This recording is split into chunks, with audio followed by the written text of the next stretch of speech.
Ele fechar os seus olhos. Senhor Deus, Pai soberano, Deus magnífico, nós te louvamos, ó Deus, te engrandecemos, porque somente o Senhor é Deus, tu é quem governa todas as coisas, quem nos dirige, quem nos protege, quem nos sustenta. Quero agradecer ao Senhor, ó Pai, por mais uma segunda-feira, pela vida do teu povo, ó Pai, que está estudando nessa noite, tirou tempo, ó Pai, para estar glorificando o teu nome nessa sala de aula. Que as tuas mãos sejam sobre cada um, o Senhor esteja iluminando a vida de todos, nos ajudando a absorver o melhor dessa matéria e aplicar em nossas vidas, ó Pai, primeiramente, para depois aplicarmos a outras pessoas que possam vir ser nossos alunos.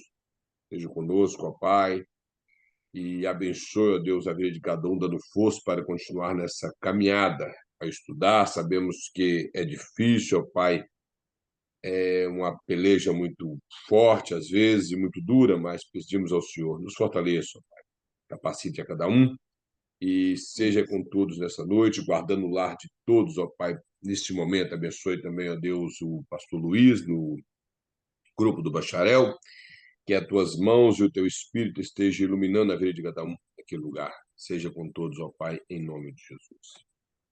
Amém. Bom, nós estamos na nossa terceira aula da matéria de educação cristã. Então, nós vamos continuar a nossa matéria a partir da página de número 7. Paramos aí no processo de ensino e aprendizagem. Falamos um pouco a respeito desse assunto. Ensinar é transmitir conhecimento. O pastor coloca aqui que o educador não tem vírus da sabedoria. Ele orienta o aprendizagem, ajuda a formular conceitos e despertar as potencialidades inatas do indivíduo para que se formem um consenso em torno da verdade e eles próprios encontram as suas opções.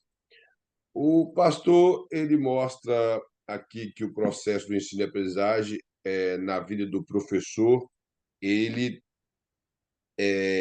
vai ensinar, ele tem por intuito passar um conhecimento que ele adquiriu. E eu creio que os irmãos sabem que há uma diferença muito grande de sabedoria e conhecimento. Conhecimento nada mais é do que acúmulo de informações. Nós podemos conhecer muita coisa, como hoje tem pessoas que têm muito conhecimento inútil, mas não quero falar desse assunto. Mas as pessoas, por exemplo, acumulam conhecimento. Por exemplo, tem pessoas que gostam de acumular conhecimento sobre política. É algo interessante para quem gosta, mesmo que ele não siga uma carreira política, mas ele adquire conhecimento, que é algo que interessa a ele, talvez, para um pensamento futuro de uma melhora do próprio país, da cidade, do bairro. Então, ele gosta do assunto.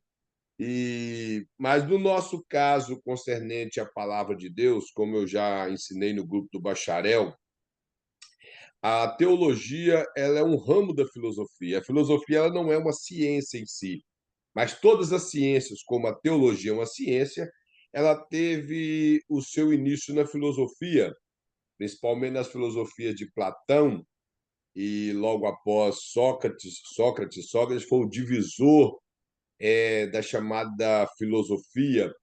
Eu acredito que os irmãos que já leram alguns livros podem chegar ao conhecimento que a filosofia ela tem antes de Sócrates e pré-socrática, que a filosofia de Sócrates era baseada em mitos, somente em mitos, e era baseada em mitos, que eram as histórias, não o mito no sentido que nós temos hoje, que vem de mitologia, mas era no sentido histórico. Algumas coisas eram realidade, outras eram invencionice. Até que, dentro desses mitos, com a criação dos grandes navios que puderam chegar em outras terras, eles chegaram ao entender que os mitos de outros países ou de outros lugares eram diferentes dos deles. Então, o mito passou a ficar velho, até que veio outros filósofos, como Tales de Mileto, muito apegado à matemática, juntamente com Pitágoras e outros que criaram até mapa mundi na época, chegaram a medir a distância da Terra com o Sol, e os cálculos, é tão interessante que os cálculos de erro são mínimos nos dias de hoje, com toda a tecnologia que nós temos. Já a filosofia pré-socrática, ela baseia no caráter. Se os irmãos forem ler alguma coisa de Sócrates, que alguém escreveu dele, que na verdade ele não deixou nada escrito, eu não sei se os irmãos também sabem disso, Sócrates não deixou nada escrito, Platão que escreveu sobre ele. Então, a filosofia pré-socrática ela está baseada no moral, na moral, no caráter, na ética do ser humano. Então, a partir de Sócrates, Platão, Aristóteles e outros, a, a teologia com alguns povo do Novo Testamento veio recheado de filosofia. E hoje nada mais é, nós vemos com o apóstolo Paulo ele escrevendo ao povo de Corinto, Corinto era uma cidade grega, que ele não tinha apenas acúmulo de informação, ele tinha a presença de Deus na vida dele. Então, quando eu falo que a sabedoria é diferente do conhecimento, que o conhecimento é você saber coisas que você adquiriu lendo ou conversando com alguém. Já a sabedoria é a capacidade de aplicar o seu conhecimento da forma correta. Isso é sabedoria. É. Então, é quando você tem muita informação, mas sabe aplicar essa informação da maneira correta para que haja uma edificação nos seus ouvintes. Então, isso é sabedoria. E o pastor coloca aqui que ensinar não é apenas transmitir conhecimento. No nosso contexto cristão, é você saber aplicar isso da maneira correta. O educador ele tem que saber aplicar. O pastor tem que colocar aqui, ele não tem o vírus do saber, da sabedoria. Ele tem que ser uma pessoa sábia. E a nossa sabedoria, conforme o Tiago fala, ela vem do alto, ela vem de Deus. Ele até faz uma aplicação que a sabedoria não é terrena, ou seja, ela não é natural, ela não vem daqui, ela é algo superior, que nós não temos como explicar porque ela é divina. Então é Deus que nos ilumina, nos dando sabedoria para aplicar esse conhecimento. Não importa se a pessoa tem todo, ele domina toda a área da teologia. Ele é bom em teologia sistemática, na teontologia, na pneumatologia, na ramatiologia, na escatologia. Mas se ele não tiver uma sabedoria divina para aplicar esse conhecimento, ele não alcança o coração do seu público naquela noite, ou do público da sala de aula. Porque, como educador cristão, principalmente se for um grupo de escola bíblica dominical, de um grupo de irmãs da igreja que pediu para preparar um estudo sobre um determinado tema, tem que haver uma direção de Deus, tem que haver uma sabedoria divina. Então, a sabedoria é isso, é a capacidade de aplicar o conhecimento de forma correta. E o pastor mostra aqui uma coisa interessante, é, nós não queremos manipular pessoas para se adaptar ou ser pessoas que vai aderir o nosso linha de pensamento. Por exemplo, eu vou pegar duas coisas que são questões teológicas que para mim são banais, são triviais, não fazem diferença na salvação. Batismo. Nós, assembleianos, batizamos por imersão, em nome do Pai, do Filho e do Espírito Santo. Batizamos pessoas acima de.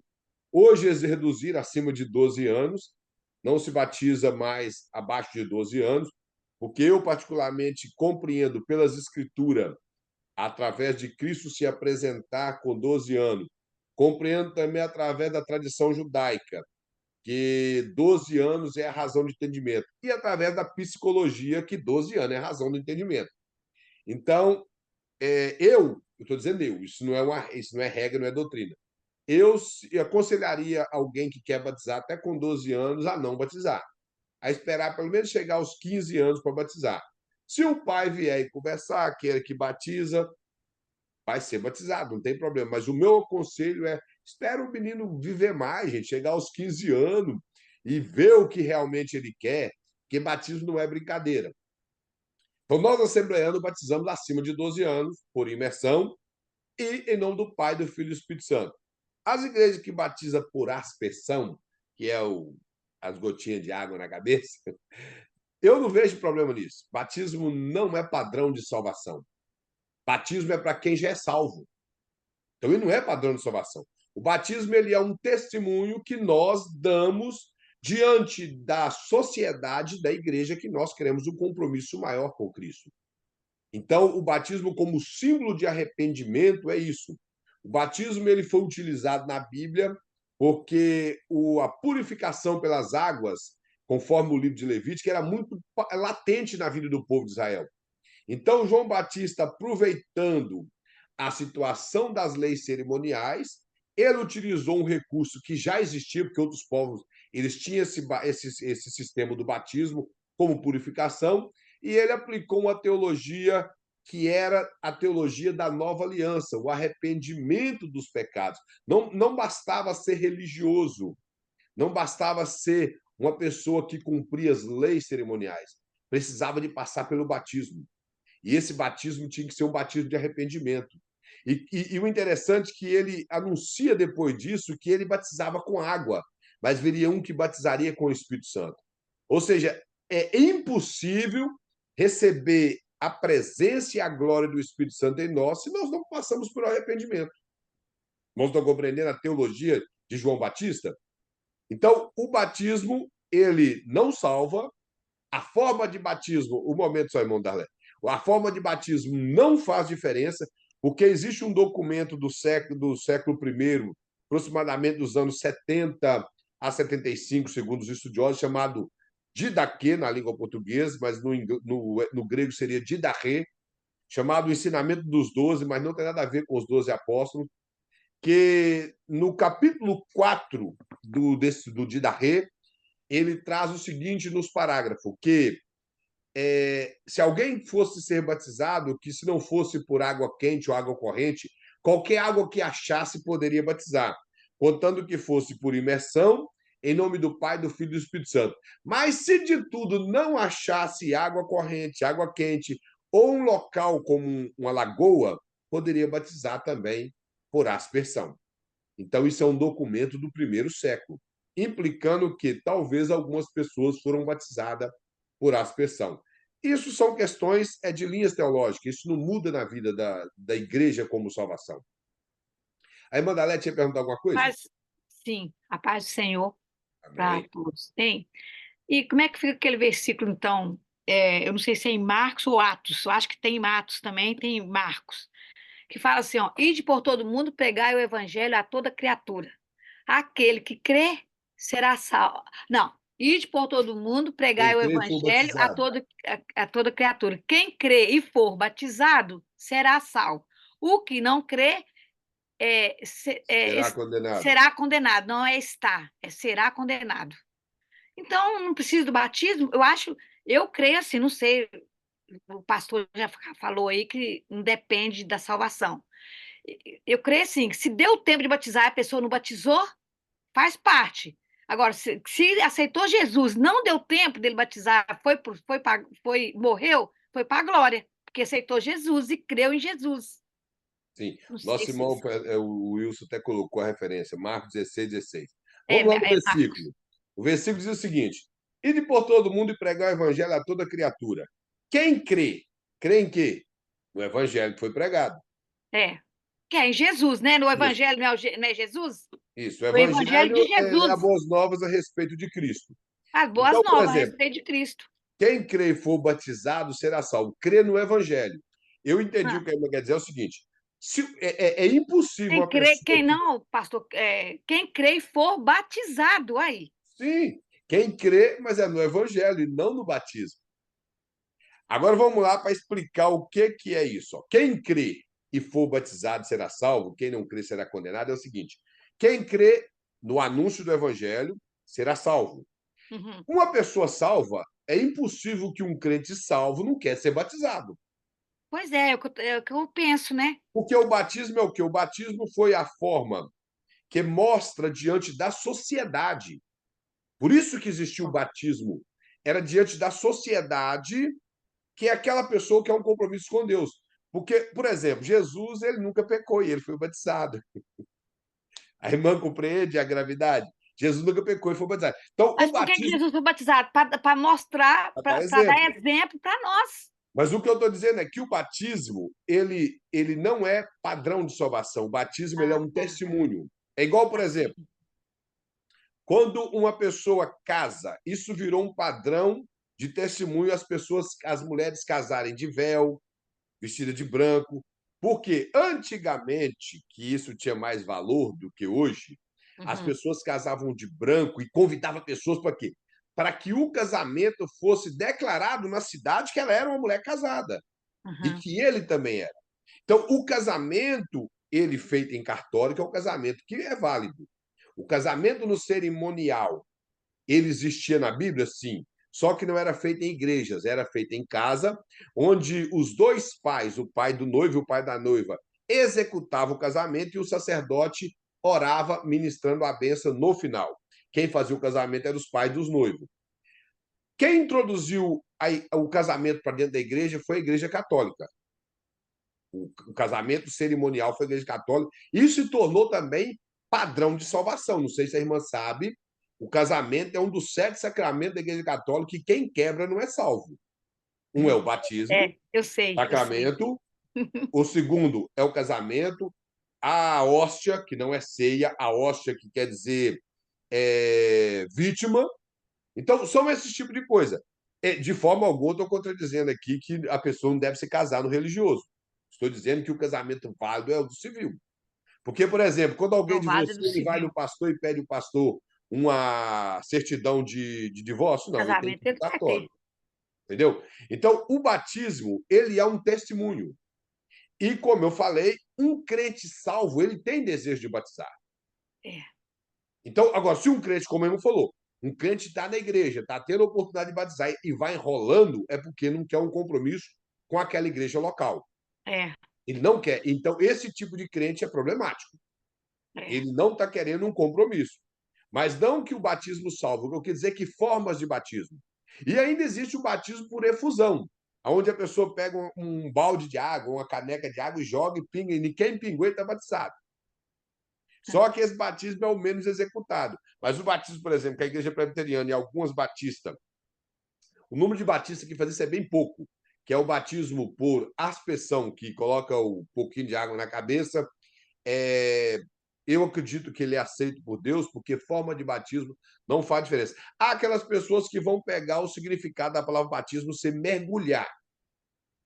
Então, mas se nós formos pegar a etimologia de todas as palavras da Bíblia, no grego ou no hebraico, nós vamos criar um monstro de Frankenstein, porque vamos ter muita dificuldade de interpretar a Bíblia, porque a Bíblia, além de conhecer a sua língua original, nós temos que ser bons intérpretes da Bíblia.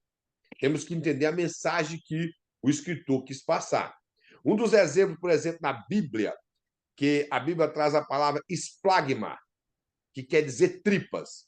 O apóstolo Paulo ele fala que nós devemos amar com todo o nosso esplagma, ou seja, amar com todas as nossas tripas, não, de todo o nosso interior.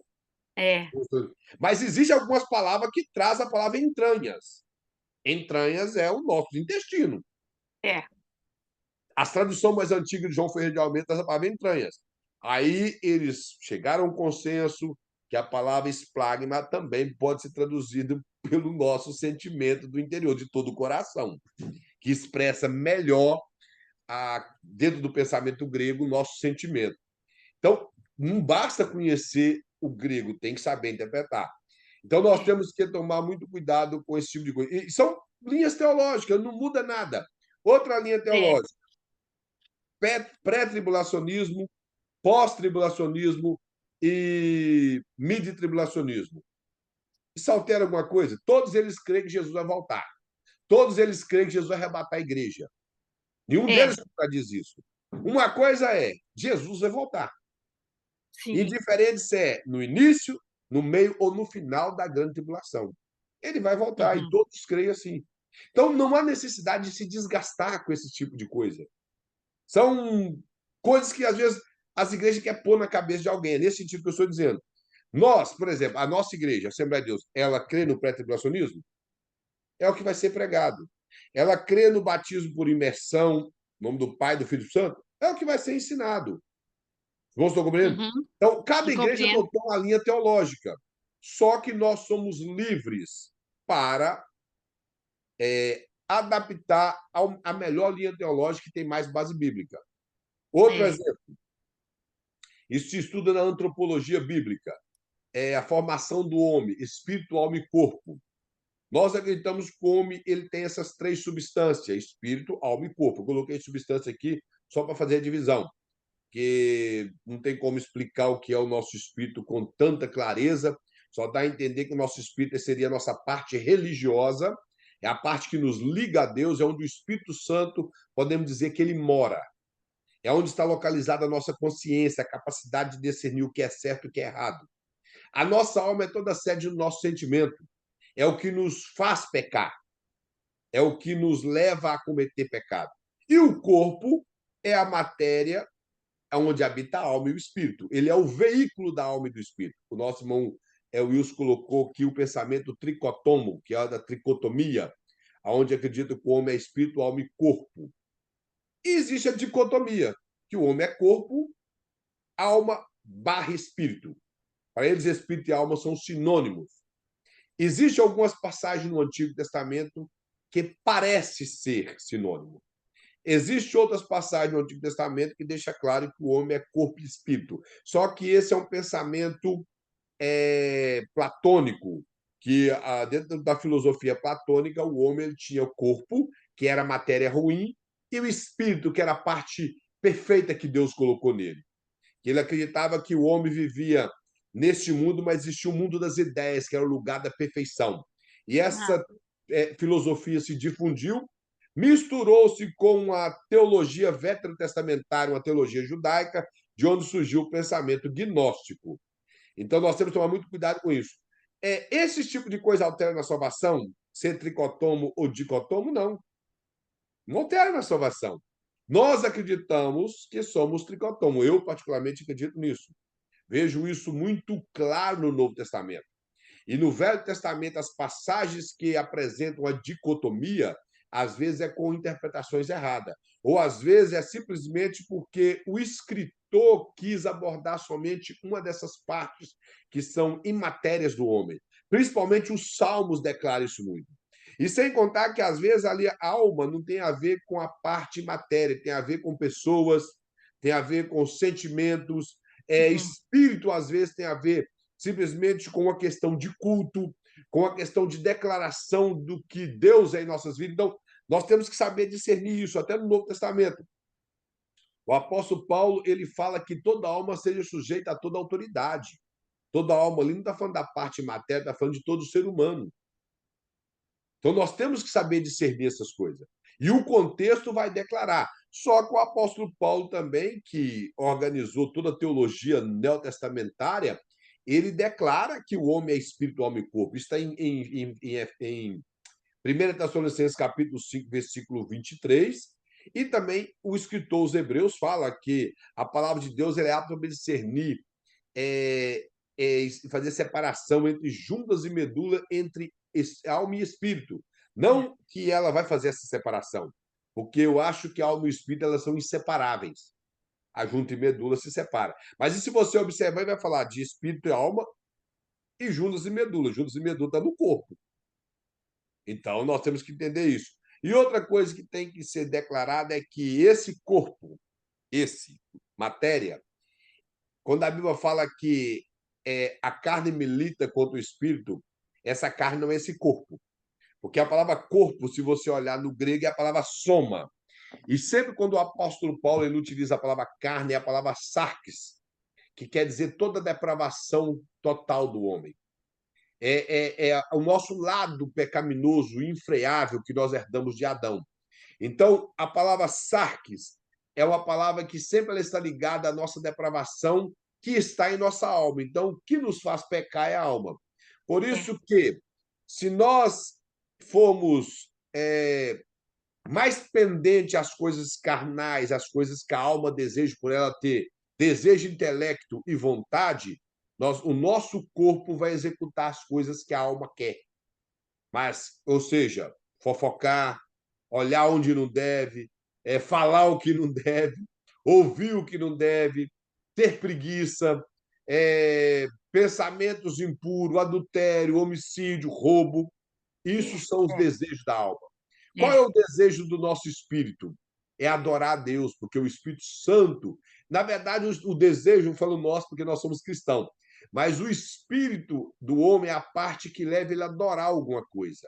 E se nós temos o Espírito Santo, a nossa tendência é adorar a Deus. Se o nosso espírito subjuga a alma, nós conseguiremos, com todo o nosso ser, adorar a Deus, espírito, alma e corpo. Não estão compreendendo? Por isso ele deve ser guardado irrepreensível. Irrepreensível. E o espírito, ele erra o nosso quando ele se idolatra. E a alma, quando ela deseja coisas ruins, contrária à palavra do Senhor. Então, esse pensamento de espírito, alma e corpo, ele, para mim, é mais convincente na Bíblia. Por isso eu sou tricotomo. Mas isso altera na minha salvação se caso eu venha estar errado nessa linha teológica de forma alguma. Eu seguirei salvo, indiferente da linha teológica. Então, o que é, o pastor quer mostrar é o que foi ensinado aqui, você tem o direito de escolher qual a linha teológica que você quer pegar. Eu discordo veemente das igrejas que só ensina a linha teológica dela. E você, mais uma vez, é enfática aqui, infelizmente, a Assembleia de Deus ela erra nisso. Ela, por exemplo, no pensamento do arrebatamento da igreja, ela só ensina a escatologia acreditada pela Assembleia. Existem muitos crentes que não sabem que existe amilenismo, pré-milenismo e pós-milenismo.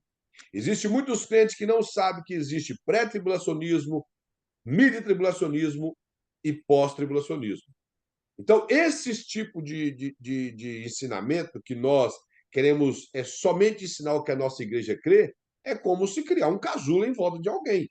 Nós temos que fazer o que o apóstolo Paulo falou, que examinar tudo. Porém, ele vai aconselhar, retende o que é bom, e abstende da aparência do mal. Por exemplo, eu verdade. já falei várias vezes, se eu colocar aqui a Campos Irmãos ver aqui, 90% dos meus comentários bíblicos são calvinistas, e eu não sou calvinista. Apesar do pastor dono da Gerizim me chamar de assembleiano calvinista, mas eu não sou calvinista. Mas amo as literaturas de João Calvino. Eu tenho aproximadamente uns 11 livros escritos pelo João Calvino. Tem o livro de Martinho Lutero, tenho Teologias Calvinista, tenho Teologias de Armínio, eu tenho inclusive aqui uma obra extraordinária de Armínio, são 3 volumes. Bom, eu vou ler tudo, o que for bom deles eu vou pegar, eu sou igual ao John Wesley, o que John Wesley pegou o melhor de Calvino e o melhor de Armínio, e vou aplicar para mim. É, Então, eu não vou é ficar isso. preso somente à teologia assembleiana. Vocês estão compreendendo? Eu É, vou examinar tudo. E aquilo que eu não concordo com o pensamento assembleiano, eu não vou entrar em discórdia com eles, mas não vou pegar para mim. E se eu tiver que ensinar, eu vou deixar claro. Por exemplo, quando eu ensino a respeito de qualquer assunto dentro da escola bíblica, que o escritor na escola bíblica ele fechou questão, eu apresento um outro pensamento, mesmo que não está na lição. Mesmo que não está lá, eu apresento. E mesmo que se eu creio igual ele, eu vou apresentar também um outro tipo de pensamento que eu acho que é direito, a menos que o pensamento é herético. é, Se for herético, eu não vou ensinar. Mas se é um pensamento simplesmente de linha teológica, eu vou ensinar. Não há problema nisso. Não há problema nisso. Então, nós temos que entender isso, que ao ensinar as pessoas, elas têm o direito de escolher qual é a melhor linha teológica que se adapta melhor com a Bíblia. Por isso que a teologia sistemática ela tem que ser acompanhada de uma teologia bíblica. Se ela não for acompanhada de uma teologia bíblica, ela vai acabar se perdendo e muitas coisas ficarão no vácuo.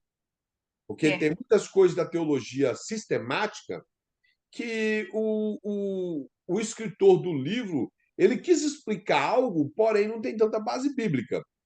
Um dos exemplos é que no século XII, na virada do século XIII, surgiu uma teologia chamada escolástica, principalmente com um dos homens mais promissor, um dos padres mais promissor da Igreja Católica, que foi Tomás de Aquino, eu creio que os irmãos já ouviram falar.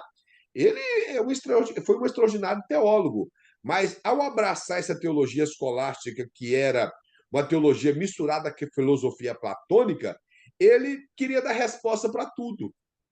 E esse desse desejo que o professor de teologia tem de dar resposta para tudo, acaba criando certos problemas na cabeça dos seus alunos. Um dos exemplos, alguém vai e pergunta, o que Jesus estava escrevendo na areia quando eles levaram aquela mulher supostamente pega em adultério? Bom, as pessoas querem explicar aquilo não tem explicação. Se Tem. fosse para a gente saber, estava escrito lá, Jesus estava escrevendo É. isso. Não tem. Por exemplo, qual o nome das duas testemunhas do capítulo 11 de Apocalipse? Se fosse para ter nome, João tinha visto. Estava escrito lá. Tem gente que quer saber o que está escrito na Bíblia. Estava conversando com um rapaz, praticamente eu acho que é desviado, que quer pôr culpa no ANB, porque se distanciou da igreja. A culpa do desviado sempre é dele. Queria saber por que na Bíblia não está escrito dos dinossauros. Porque a Bíblia foi escrita para falar sobre o homem. Por que eles não escreveram dinossauro? Que ninguém deu a resposta para ele até hoje. Nenhum pastor soube dar a resposta para ele até hoje. É porque Uma não é. vez alguém já me perguntou isso. É onde Você na Bíblia é o perguntou? Pois eles me dinossauro? Eu falei, em perguntou lugar nenhum. também. Uma vez o rapaz falou assim: onde na Por que Bíblia é na o Bíblia não dinossauro? tem? Eu falei, em lugar nenhum. A Bíblia não foi escrita para falar do dinossauro. A Bíblia foi escrita para falar da história da redenção, e não dos dinossauros. Particularmente, contra fatos no argumento. Eu até acredito na existência do dinossauro, mas isso é uma questão minha. E abro a oportunidade para os irmãos acreditar como quiser. Eu não acredito no dinossauro nessa proporção que eles colocam. Esse dinossauro de milhões de anos, eles acham um osso e construiu todo o bicho. Eu não consigo entender aquilo. Eles acharam lá, até falar que existem os que voam, mas eles não têm pena e pela proporção do tamanho deles, eles não Como conseguem é que voar. é? Eu não sei se os irmãos sabem, existe um morcego que ele é aproximadamente da envergadura da asa dele de mais de 1 metro. Só que, e ele é muito grande, o corpo dele tem mais de 30 centímetros, uns 40 centímetros. Ele não sabe voar, ele não consegue voar. E como questão, acho que é pterodáctilo, nem sei o nome. Eu nem nunca preocupei em gravar o nome dessas aberrações do dinossauro, mas um bicho daquele não tem como voar. Não tem. E isso só acontece nos filmes de Jurassic Park. Nada mais. Eu acredito nos dinossauros, sim. Não quero entrar em questões. Eu sei que tem pessoas que crêem, tem teólogos que crêem que eles viveram milhões de anos e tal. Eu, particularmente, não acredito. E sou eu. É, Acompanho alguns paleontólogos, como um que faleceu em abril, que para mim foi um dos homens mais extraordinários. O professor Adalto Lourenço, não sei se os irmãos aqui já ouviram falar dele, se nunca ouviu, coloca no YouTube e vê as palestras dele. Ele era um cristão, cheio da presença de Deus. Adalto o quê? Adalto Lourenço, cheio da presença de Deus, um homem de uma sabedoria extraordinária. Ele, como paleontólogo e físico e cientista, ele chegou a afirmar que os fósseis mais antigos têm entre 5 a 5 mil anos e meio, não tem mais do que isso. Que, como eu já falei, teólogo, ele é deficiente, mas como paleontólogo e arqueólogo, ele é muito férreo, é o Rodrigo Silva. O próprio Rodrigo Silva também não acredita que existiu fósseis de É. mais de 6, 7 mil anos. Então, seria inútil acreditar. Até nas horas, tem 32 bilhões e 150 milhões, não sei quantos mil, e 3 horas. Como que eles chegaram a essa conclusão de falar desses bichos? Por exemplo, É. acharam, mas inventaram aquela história da primeira mulher e trouxeram uma mulher parecendo as mulheres das cavernas e chegaram a falar que era a primeira mulher que existiu na Terra, o nome Lúcia ou Luci, não sei. E foi comprovado que eles não acharam nenhum terço dessa tal ossada. E eles construíram todo o restante.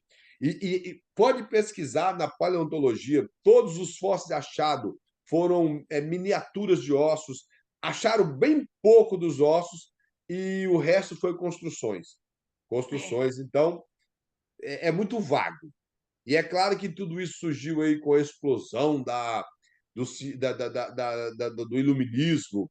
É claro, Darwin, com a sua teoria, que é teoria, não é uma verdade, é teoria, é conjuntos de informações sem respaldos verdadeiros. Isso é teoria. E são coisas que não há como provar.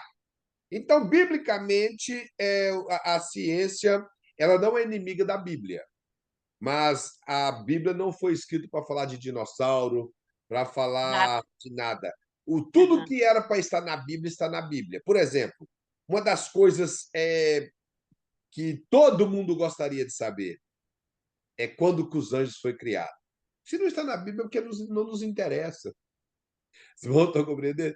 Deus colocou na Bíblia o que realmente era o necessário Precisava. para nós. É. Uhum. Por exemplo, se eu tivesse preocupação, eu preocuparia de quando os anjos veio existir, como que foi a queda de Lúcifer e quantos anjos realmente acompanhou ele. Eu estou querendo saber de dinossauro. Se ele não fosse extinto antes, ele ia extinto agora, porque os homens iam comer eles e acabou. Se eles comem até elefante, se É. tivesse na China, coitado dos dinossauros, tinha acabado tudo, tudo que rasteja lá de costa para o céu, eles comem. Eles comem tudo. Então já tinha acabado também, então não teria dificuldade. Então, irmãos, tem questões que não têm resposta. Não tem Sim, é resposta. verdade. É E verdade. algumas respostas são teóricas. Então, a teologia bíblica, ela fecha a questão. A teologia sistemática, não. E linhas teológicas, eu aprendi isso com o pastor Antônio Gilberto, em um livro que ele escreveu, O Calendário das Profecias, e ele fala, ele ainda cita Daniel e Jesus recitando o versículo, ele fala, quem lê entenda, como o profeta Daniel falou, quando ouvides falar da abominação dos nações chegar no lugar santo, é chegado a voz da destruição. O Antônio Gilberto, o pastor Antônio Gilberto, que já dorme no Senhor, ele falou que ele pegou essa frase, leia e entenda. Ele fala: se você leu e não entendeu, não tente explicar. Lê de novo, relê até aprender. É. O profeta Daniel ele chama a atenção, ele sabe, dedica e entenda. Só assim que podemos explicar. E na Bíblia existe coisas que não vai ter resposta, como eu já disse, não vai ter resposta. O que é para ter resposta está na Bíblia. Por isso que Deuteronômio 29, que é muito citado, está lá muito claro. As coisas que Deus revelou é para o homem, as ocultas é para Deus. Sim, Isso não cabe verdade. o livro do Apocalipse, tá? Tem pessoas que falam que o livro do Apocalipse encaixa nesse versículo. De forma alguma, porque a palavra Apocalipse quer dizer revelação, É. então fica uma contradição. O livro do Apocalipse só necessita de estudar com mais interesse, pesquisar, buscar nos pais da igreja, os homens que viveram mais próximo da leitura do Apocalipse do seu início, que nós vamos conseguir entender o livro do Apocalipse.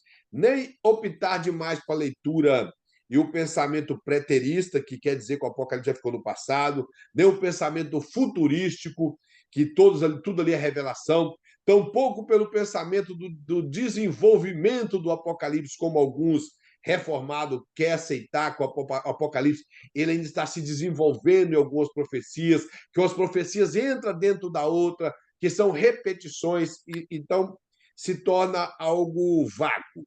Nós temos que aceitar o Apocalipse como ele é e preocupar em entendê-lo, buscando em fontes próximas do Apocalipse. Como nós vamos colocar aqui, nós temos que nos preocupar com a eternidade futura e nos É, santificar é dia a verdade. dia. Essa é a realidade. Mas hoje em dia, com o afago de preencher espaço, e é como eu falei no início, de transmitir informação, as pessoas querem ficar gastando tempo com isso e É ocupando os verdade. púlpitos das igrejas para ficar falando a respeito disso. Então, se é para pregar, prega a Bíblia. Se é para ensinar, ensina a Bíblia.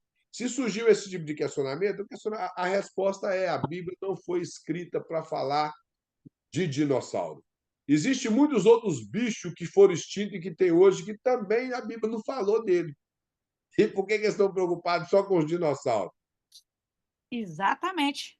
Existem muitos outros bichos, irmão, que a Bíblia não falou dele. Por exemplo, em nenhum lugar da Bíblia, até hoje eu não achei, a menos que tenha, eu não percebi, escrito gato. Não tem o nome gato na Bíblia. E o gato não existe. Mas e qual que é o nome? Então o que que. Então não tem gato, não. Não, eu nunca vi Cachorro. o termo do bicho gato. Gato na Bíblia não tem. Não tem gato na Bíblia. Mas o gato existe. Aqui em casa mesmo tem um. Gato existe. Então, agora, se o gato fosse extinto, Nós não saberíamos, a menos que achasse um fóssil de um gato. Aí eles inventaram também que o gato foi pré-diluviano, ou antes da era da criação, e vai É, esse tipo de coisa. Então, irmão, são coisas que não precisamos gastar tempo com isso. É bom verdade. informar o povo a respeito? Claro, de forma alguma podemos deixar de ensinar sobre teoria de evolução na igreja, principalmente nos dias de hoje, porque nossos filhos vão para a faculdade, chega lá e encontrarão professores ateus, professores levados, apesar que hoje a teoria da evolução ela já foi desbancada, ela já não tem mais sustento em si. E no próprio livro de Charles Darwin, A Teoria das Espécies, ele já passou por várias revisões. Então, com a descoberta do DNA, não tem como negar que o ser humano não tem nada a ver com macaco e com qualquer outra espécie de bicho. É. Então, hoje, muitas coisas da ciência, mas ainda temos professores ateus. Por isso é bom preparar os nossos filhos para enfrentar uma faculdade e continuar nos caminhos do Senhor. Por isso é bom termos essas informações. Mas essas informações seria boa aplicada dentro do lar. E caso numa uma escola com jovens, numa palestra com jovens, sim. Mas usar o púlpito para pregar no dia de domingo, no dia do meio de semana, para ficar Ah, não perdendo tempo pode não, com aí não. teorias, cansa Não, o povo. O povo fica ali, cansa. pelo amor de Deus, que hora que esse culto vai acabar? É Você fala verdade. assim, nunca mais ele acaba. Agora chega ali e prega a Bíblia na unção, que seja É, uma mensagem é, simples, mas se for na unção, o povo está ali de coração aberto. É disso que o povo precisa, alimento. sim, Aí o pastor coloca isso. Então, irmãos, nós podemos ter as nossas próprias opções nos ensinamentos. Porém, ele tem que ter embasamento bíblico. Embasamento bíblico.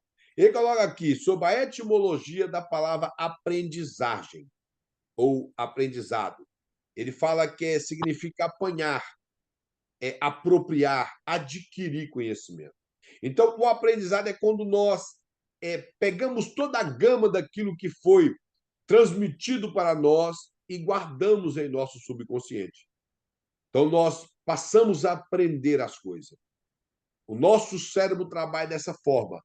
Nós aprendemos. Eu não sei quanto é calculado a quantidade que o homem aprende, cada um tem uma informação diferente de quanto o cérebro capta de conhecimento. Eu sei que tem pessoas realmente que têm uma mente que, uma cabeça, como digo, colocar o termo que é usado para entender a respeito, uma cabeça gigante não no tamanho de dimensão, mas o seu cérebro parece que é maior do que o de muitas pessoas. O exemplo é o próprio nosso pastor Luiz, que tanto conhecimento, informação e sabedoria para aplicar que ele tem, que a gente fica assim até às vezes de boca aberta, vendo tanta coisa sair e às vezes não é fácil acompanhar o raciocínio, tem que estar muito ligado para acompanhar. Então, a capacidade, irmão, que nós temos de reter conhecimento. A didática nos ensina que aquilo que nós ouvimos só temos capacidade através de 11% de captar, de reter para nós. Mas aquilo que nós vemos é 76%. Então, aquilo que nós vemos e ouvimos dá 87%. Então, nós deveríamos visualizar e ouvir muitas coisas, principalmente a respeito do ensinamento cristão ou daquilo que nós queremos aprender para poder transmitir. Então, nós vamos ter um apanhado maior naquilo que estamos ouvindo.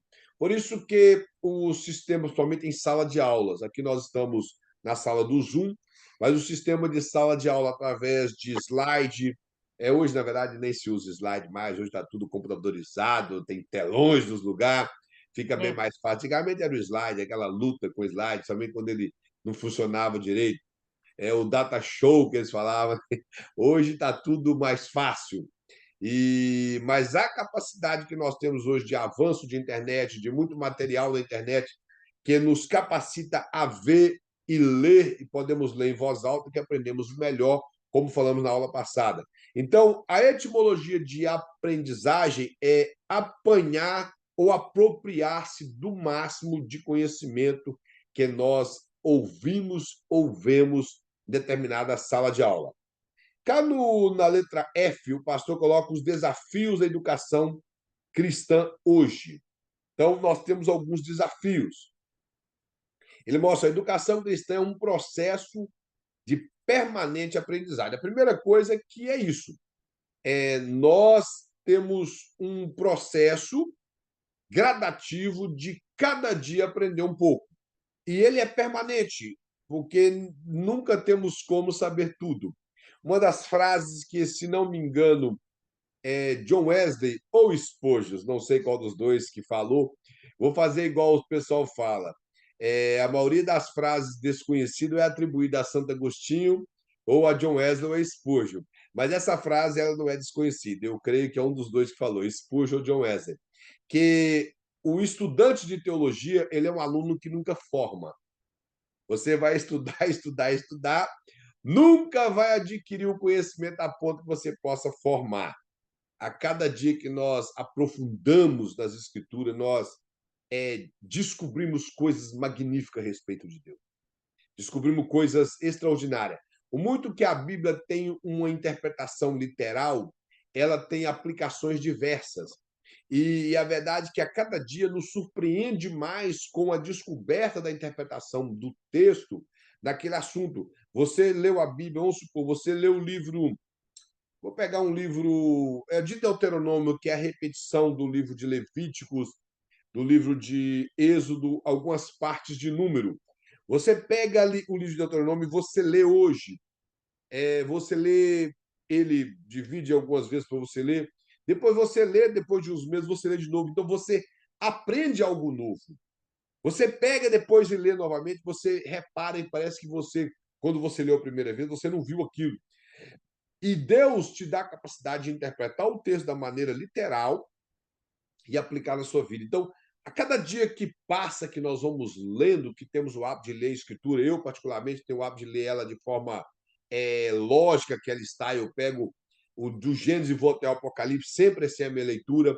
Eu não tenho o hábito de ler de forma temática, porque a partir do momento que eu leio de forma lógica que a Bíblia está construída, a maneira temática ficará mais fácil para mim o dia que eu interessar em fazer um estudo de forma temática. Vou pegar, por exemplo, a vida de Abraão e vou conseguir achar com muita clareza e com muita facilidade todos os lugares da Bíblia que falam de Abraão. Se eu quero falar do livro de Jó, eu vou conseguir interpretá-lo da maneira que ele foi escrito, na sua visão cultural, na sua visão de época, como interpretá-lo da maneira correta, quais as aplicações que ele dá, o gênero literário do livro, se o Jó é ou não um personagem literal, eu vou entender que sim, porque Tiago cita Jó como uma pessoa, o livro do profeta Ezequiel, ou o próprio profeta Ezequiel, cita ele também como uma pessoa.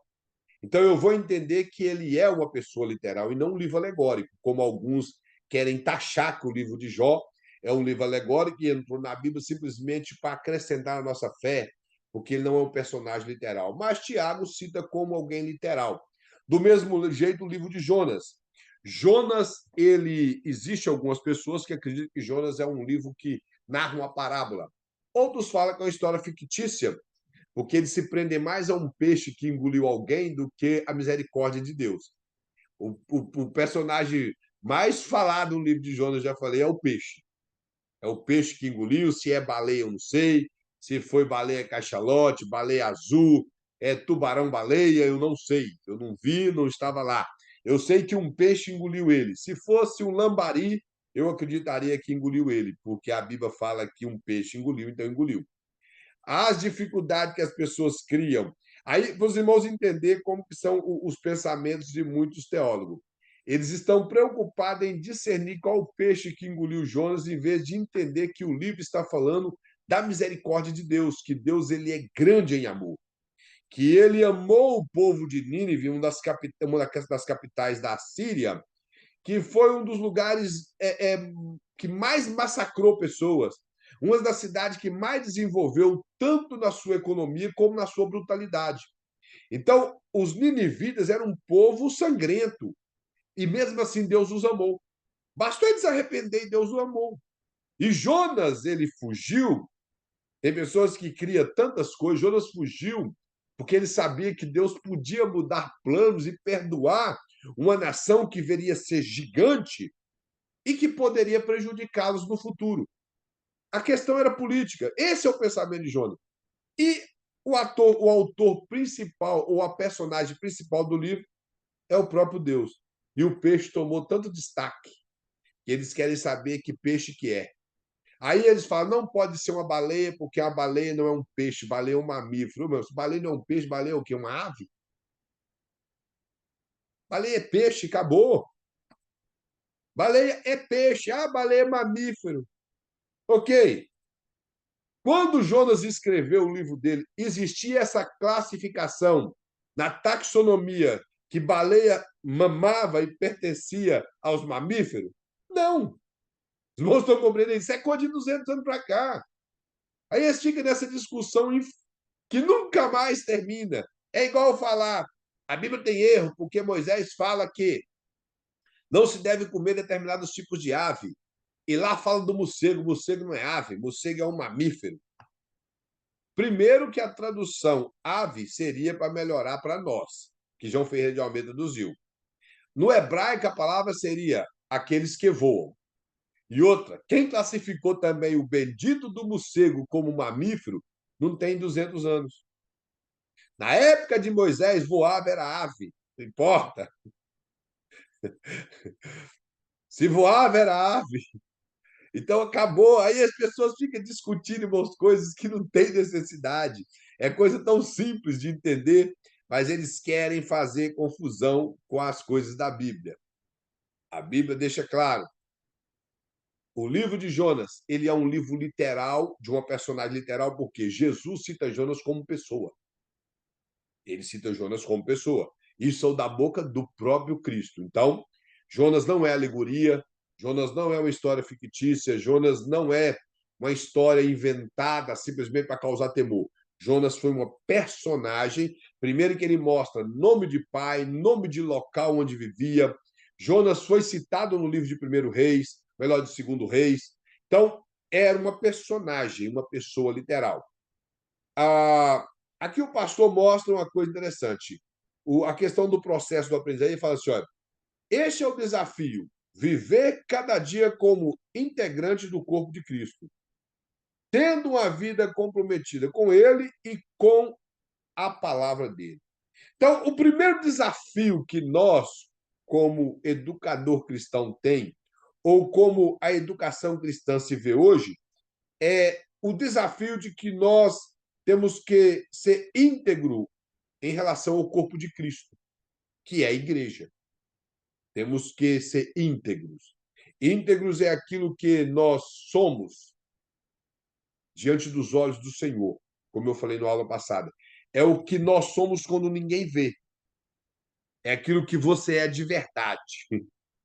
É por isso que quando Jesus curava alguém, ele mandava ele voltar para casa, porque na casa é o lugar que todo mundo nos conhece.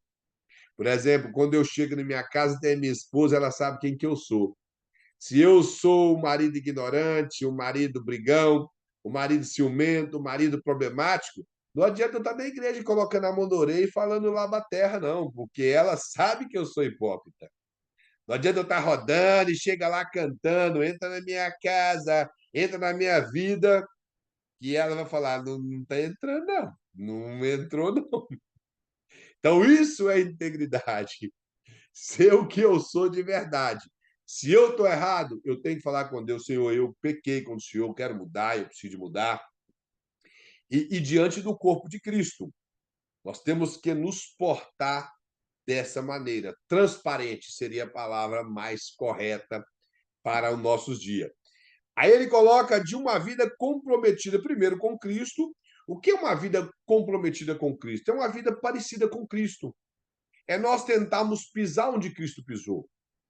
É entendermos, por exemplo, o que eu falo agrada os ouvidos de Cristo? Aonde eu estou pisando, Jesus pisaria? Isso que eu estou ouvindo, Jesus sentaria para ouvir também? Então, isso é viver comprometido com Cristo. É nós queremos ser parecido com Cristo e com a palavra dele. Eu sei, irmãos, que tem muitas coisas na Bíblia que, quando nós lemos, nos aperta bastante. É algo que dificulta a nossa vida. Mas é claro, se servir a Cristo fosse tão fácil, qualquer um faria. Então, servir a Cristo é para homens e mulheres corajosos, pessoas que optarem em abandonar aquela vida antiga, em abraçar uma nova vida, em adotar um novo estilo de vida, em distanciar das coisas que a nossa carne gosta para agradar a Deus. Então, isso é viver de acordo com a palavra. É por isso que Jesus falou para Nicodemos: olha, te importa nascer de novo. Aquele que é nascido da carne é carne, o que é nascido do espírito é espírito. E ele disse: você tem que nascer da água e do espírito. Água aqui não está falando do batismo. Ele fala que quem não é nascido da água e do espírito não pode ver o reino dos céus. Que Jesus está mostrando que nascer da água. Por isso ele ensina que a água, ela representa a palavra de Deus, que ele fala: vocês são limpos pela palavra. É a palavra que purifica, que entra em nós, que muda nossas vidas, que transforma, que molda o nosso caráter, que constrói a personagem de Cristo em nós, que constrói Cristo em nossas vidas. E, só um momento, e nascido do Espírito é ser dirigido pelo Espírito Santo. E ser guiado pelo Espírito Santo é o quanto o Espírito Santo possui de você, é o quanto ele tem de você. Então, por exemplo, o quanto eu me entrego ao Espírito Santo. É o que o apóstolo Paulo fala: andar em espírito e não cumprireis os desejos da carne. Andar ali é o sentido de viver. Não Uhum. é andar, eu estou caminhando, locomovendo. É viver em espírito. É ter uma vida espiritual. Como eu tenho uma vida espiritual? Quando eu abandono as coisas da carne. Prostituição, idolatria, fornicação, lascívia, facções e difamações, esse tipo de coisa. Nossa, mamãe, mamãe. Pastor, então, e também quando fala assim, estou crucificado com Cristo, também entra nessa. Sim, porque lá o versículo fala assim, ó, eu já não vivo mais eu, mas Cristo vive em mim. A parte B do versículo fala: eu já estou crucificado com Cristo e já não vivo mais eu, porque a vida que eu vivia antes, agora vivo por amor de Cristo. Sim, Então, ou obrigada. seja, eu abandonei, eu vivo para Cristo. Cristo vive em mim. Se Cristo mora em mim, eu abandono as coisas que desagradam. Então, viver para Deus é entregar sem reserva para Deus. Deus não aceita metade. Quem aceita metade é o diabo. Ele nem tem problema com isso. Nem tem problema com isso. Que ele sabe que quem está em cima do muro já é dele.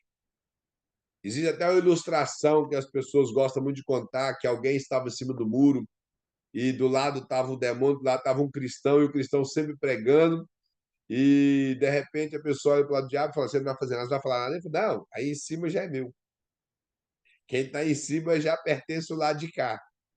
Porque Jesus não gosta de ninguém que mora em cima do muro. Por isso ele disse: oxalá se fora quente ou frio, mas porque és morno, vomitar-te-ei da minha boca.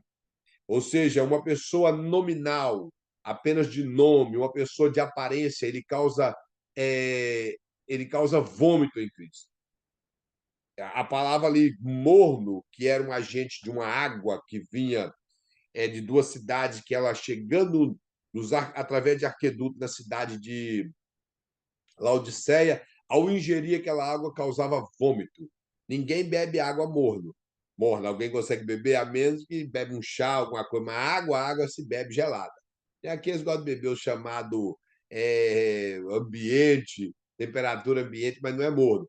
E o interessante é que a tendência do morno é fazer o quê? Esfriar. O morno nunca esquenta.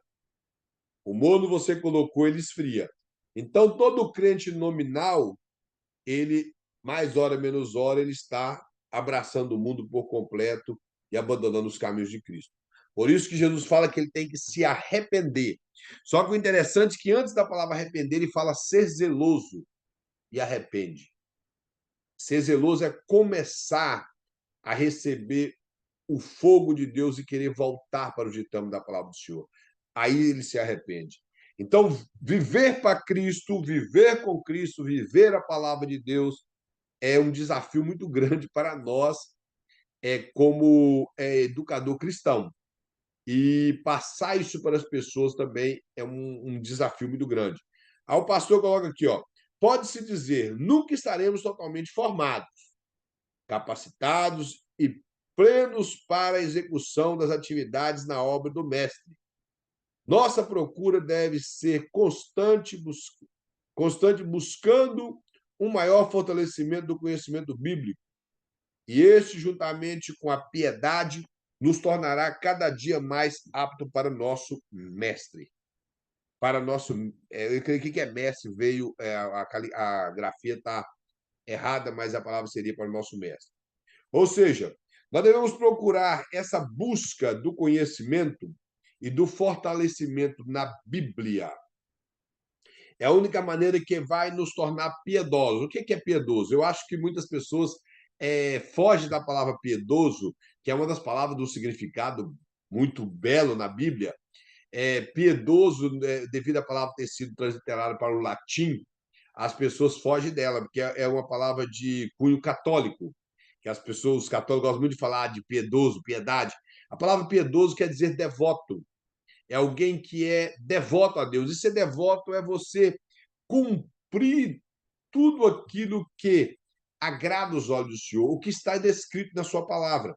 Então, ou seja, buscar através do conhecimento da Bíblia nos torna pessoas piedosas. E a única maneira é estudando a Bíblia. E venhamos e convenhamos, a preguiça no meio do povo de Deus é enorme para estudar a Bíblia. Bíblia na vida de muitos crentes hoje nada mais é do que um acessório que ele carrega para a igreja. Aí esse acessório transmite para quem está vendo que ele pertence à igreja, não que ele é um cristão. Então ele vai ao culto, ele não vai cultuar, ele vai ao culto. E ele carrega a Bíblia. Isso eu estou dizendo dos que carregam. Hoje os dispositivos de celular que têm Bíblias com mais facilidade de encontrar. Bom, não sou contra a Bíblia, eu tenho várias Bíblias no meu celular, Bíblia em grego, Bíblia em hebraico, tem Bíblia em português, tem de várias. Até Bíblia católica eu tenho no meu telefone. Serve para comparações e para um momento que eu estou utilizando no trabalho ou em qualquer outro lugar. Mas não para a igreja. Igreja, Bíblia é formato papel. A pessoa tem que levar jovens, senhores, adolescentes, criança, senhoras, levar para a igreja e abrir a Bíblia. É vergonhoso a dificuldade que as pessoas têm para encontrar um livro do Novo Testamento. Vamos abrir na casa de Paulo a Tito. As pessoas vasculham a Bíblia para todo lado. Passa, passa, passa. Parece que o livro foi embora dali. Parece que aquela carta desapareceu. Eu falei, eu vou sair daqui. Aí foi embora. Se falar o nome de profetas menores como Ageu, Sofonias, Naum, e você pode fazer 10 cultos com ele em pé lá, de 10 dias diferentes. Ele ainda não achou o livro de Naum. Irmãos, uma vez eu fui pregar num dos livros conhecidos dos profetas menores, que é o profeta Oséias. E tinha um pastor no púlpito, ele não achou o livro do profeta Oséias, não. Não achou o livro do profeta Oséias. Então, eu fico tentando entender. Se ele não achou o livro do profeta Oséias, ele faz uso da Bíblia? Não faz uso da Bíblia. Aí você fala, por exemplo, o livro de Esther. Tem muita gente que não acha. Porque o povão tá fácil de achar os salmos. Abre a Bíblia assim no meio, pá, partiu a Bíblia no meio e cai no salmo. Então, esse é o tipo de coisa. E outra coisa que a maioria dos crentes gosta de ler é salmo. Aí ele lê salmos aleatórios e não sabe nem por que aquele salmo está ali, não consegue compreender nada. Porque nós temos que conhecer todo o conteúdo bíblico para entender a Bíblia. Não que nós vamos ser expert na Bíblia a ponto de não ter nada na Bíblia que é mistério para nós. Não é isso que eu estou dizendo. Mas é com o estudo da Bíblia, de toda a Bíblia, que nós vamos conseguir encaixar as coisas da Bíblia no lugar certo. Somente livros como o livro de Salmo, a história que está decorrente, porque a Bíblia, como eu já disse, ela não está numa forma cronológica, e ela está assim numa forma lógica. O livro, por exemplo, de Esté, o livro de Neemias e o livro de Esdras, ele está bem antes do livro de Crônicas. Ele está bem antes do livro de Crônicas. O livro de Jeremias está antes do livro de Crônicas e de algumas partes do livro de Reis. Então, nós não podemos utilizar a Bíblia. Sabe, vou lá, pego um versículo, uma passagem aleatória, ou marca aqueles versículos de bênção. De bênção que às vezes é mal interpretado também, aqueles versículos só do escrito não temas. Não temas, o não temas e o não temas. É esse que muitas pessoas gostam. Então, a Bíblia tem que ser lida na sua forma completa. Estudar a Bíblia, irmãos, tem que fazer parte da vida de um cristão. O cristão tem que estudar a Bíblia. Se o cristão não estuda a Bíblia, ele não vai conhecer os caminhos de Deus, não vai conhecer Deus. É obrigação de cada cristão estudar a Bíblia. Página número 8, irmãos, aqui na unidade 2, fala dos fundamentos bíblicos para a educação. Então, aqui o pastor vai descrever alguns fundamentos bíblicos para que o educador ele possa utilizar para a melhora dos seus educados ou dos seus alunos. Ele fala, Deus... Alguém falou alguma coisa? Eu só queria fazer um comentário. Sim. Tem um pessoal aí, eu não sei se vocês já ouviram falar, um pessoal cristão, eles estão estudando, parece que eles estão estudando a Bíblia com o povo judeu, eles estão usando o talite, estão estudando aquele, parece que, eu esqueci o nome, não sei se é aquele livro que os judeus estudam lá. Talmud. É o E Talmud. agora eles cumprimentam a gente, não é mais a paz do Senhor, é Shalom. Assim, eu já encontrei vários, eu tinha ouvido falar e eu não tinha, assim, dado muita importância, né? Mas agora, assim, são pessoas próximas que eu conheço, de denominações que eu encontrei em certos lugares. Então, e espalhou, isso está virando uma febre. Eles estão usando o talite mesmo e estão cumprimentando a gente com shalom, a paz de Cristo em shalom. E assim, o que está acontecendo? O que é isso? Eles estão. As pessoas estão fazendo os grupos nos WhatsApps, eles não sei, parece assim uma coisa estranha, não estou entendendo o que está acontecendo, o que é isso? Parece que esse povo está vindo do Brasil, eles estão se reunindo em grupos e está espalhando esse negócio, o negócio está ficando sério. Eu já tinha ouvido falar, mas eu não tinha visto. Agora eu vi mesmo, assim, encontrei com pessoas e o negócio lá vai expandindo de uma forma assustadora. Eu não sei o que é isso. Infelizmente, o povo que supostamente cristãos, salvos em Cristo, eles fizeram a descoberta do ano. A descoberta dos movimentos judaicos. Aí, os apetrechos judaicos e até mesmo o conhecimento da mobília do tabernáculo. Primeira coisa que eu quero dizer é claro que se comparar aquela glória da antiga aliança, eu estou dizendo na ótica humana, ver um tabernáculo feito ali com peles, com panos finos, com madeira coberta de ouro, com base de prata, topo de na verdade, base de bronze, topo de prata, o melhor pano, a madeira que era uma madeira difícil de trabalhar, mas uma madeira até das árvores do caule muito pequeno. Então, era algo majestoso, nós podemos dizer. Que na manifestação, na inauguração do tabernáculo, houve uma glória daquele lugar. E o tabernáculo, a Bíblia mostra que ele só movia com a direção de Deus. E sempre tinha um canudo de fogo ali. Então, era algo magnífico. O templo construído por Salomão, também a glória de Deus desceu ali, o templo é cheio de fumaça, foi algo magnífico. Só lendo a gente já sente algo extraordinário. Imagina vendo. Bom, a gente vê tudo isso. E comparado com a simplicidade do cristianismo, da fé na morte e ressurreição de Cristo, as pessoas parecem que não estão satisfeitas com isso. Eles querem coisas mirabolantes, coisas palpáveis. E a falta de conhecimento, eles estão judaizando a igreja. O apóstolo Paulo, irmãos, isso é falta do conhecimento da carta aos Gálatas. Se você pegar e mandar esse povo ler a carta aos Gálatas, se eles lerem com atenção, eles voltam para Jesus. Porque são pessoas que precisam voltar para Jesus. Hoje eles estão acreditando que essas indumentárias judaicas, elas são sinal de poder.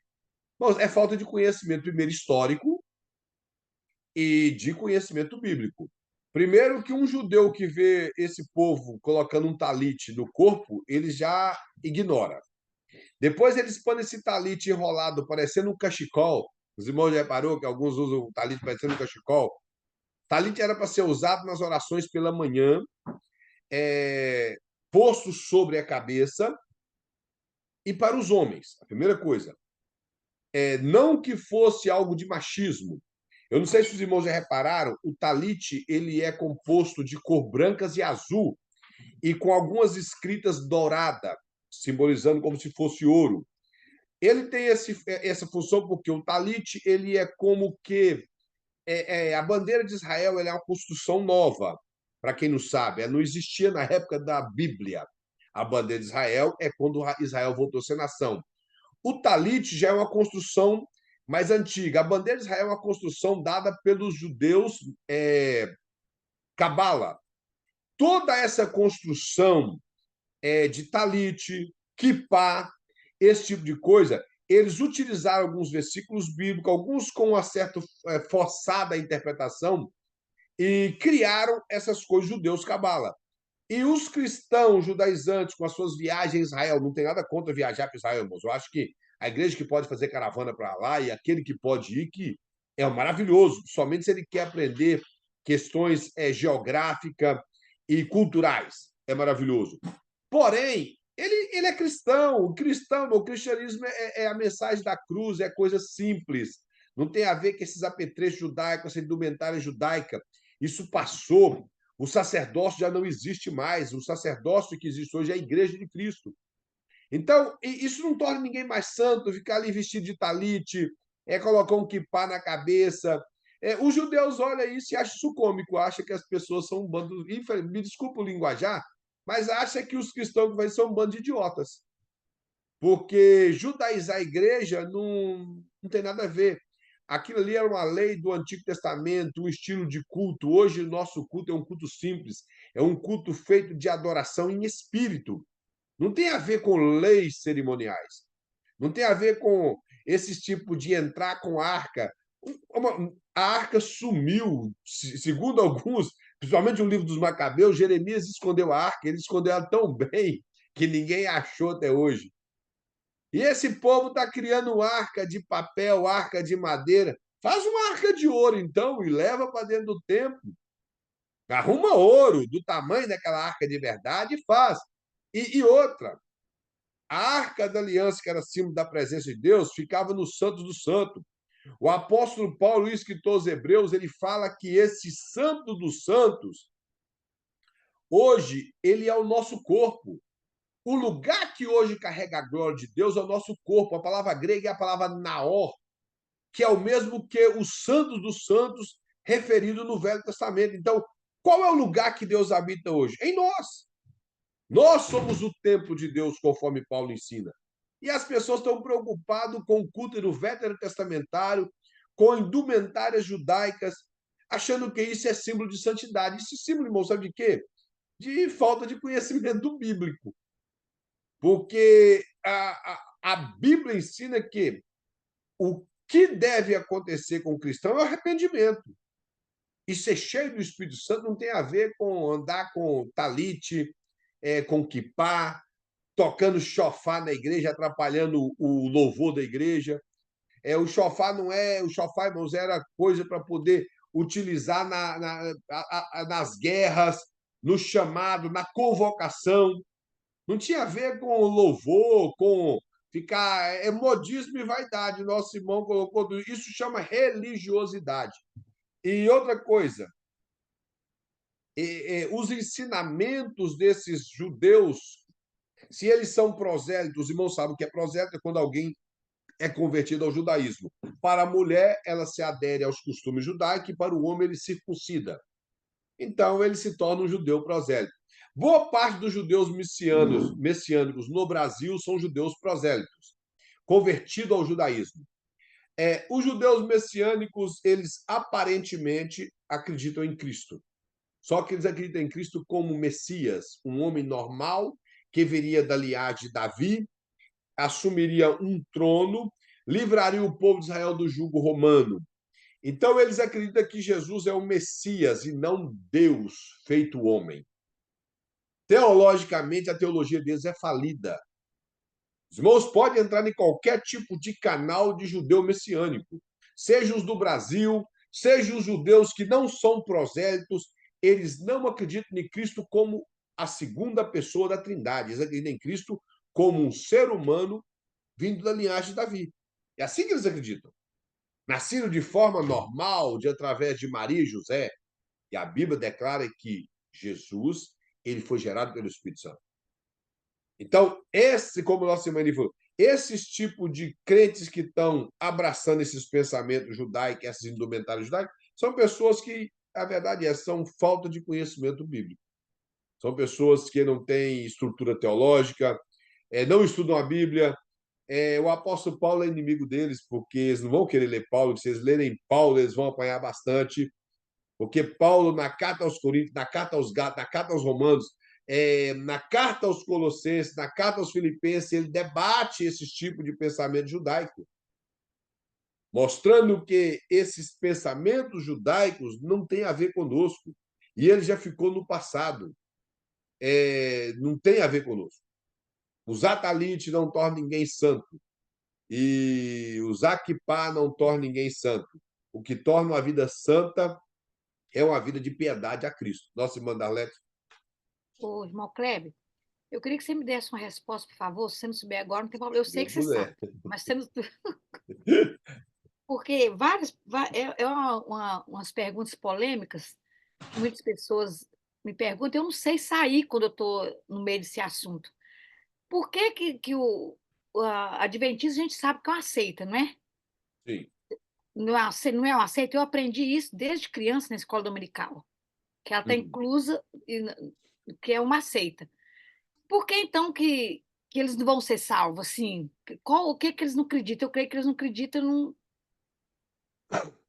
A primeira coisa que classifica uma seita é quando eles criam um padrão de salvação que não é Cristo. Infelizmente, os adventistas eles não serão salvos, não é porque eles guardam o sábado. Guardar dia, irmão, você pode guardar todos os dias se você quiser. Agora, se você começar a colocar, eu guardo o domingo, porque também se criou dentro do pensamento reformado que ceia Páscoa virou ceia, Páscoa não virou ceia, Páscoa é Páscoa. Páscoa era uma festa judaica que comemorava a libertação do povo de Israel. Ceia é o início de uma nova aliança do homem para com Deus, para com Cristo. Isso é ceia. Ele é um simbolismo de que Cristo morreu, ressuscitou por nós e nós comemoramos isso constantemente. Ceia é uma aliança. Uma aliança. Nós acreditamos na nova aliança. A nova aliança. Nós podemos dizer que é uma aliança, mas não nesse sentido assim, de que a ceia é também o padrão de salvação. Não. A ceia ela é a comemoração do que Cristo fez por nós. Isso é ceia. Agora, os adventistas, por que eles não serão salvos? Não é porque eles guardam o sábado. E como eu falei, alguns reformados acreditam que o que era sábado virou domingo. Isso também é errado. Sábado continua sendo sábado, domingo continua sendo domingo.